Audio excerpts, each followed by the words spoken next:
Where does the name for Pont-hwfa come from? So today I'm in Caergybi in Holyhead on Anglesey in an area called Pont-hwfa. Let's get into the name.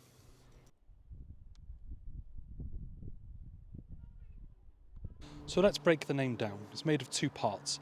First we have pont. Now pont in Welsh means bridge. It comes from the Latin word pontem, which is the accusative case of pontus, which means a bridge. And then we have hwfa. Now hwfa is a person's name. So who was Hwfa? Well, I'm not 100% sure, but I do have a theory which I'm going to share with you, and that is that he was Hwfa ap Cynddelw. Now, Hwfa ap Cynddelw was one of the founders of the tribes of North Wales, and he was supposed to have owned land across an area called Llifon, which gave its name to the Cantref, which covers Holy Island and most of the south of Anglesey. If it was Hwfa ap Cynddelw, then he's probably the same person who gave his name to Pont-hwfa, which is also in the same area. So the name literally means Hwfa's bridge. Anyway, diolch, thank you.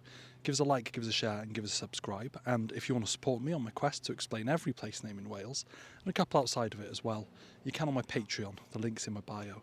Diolch, have a good one.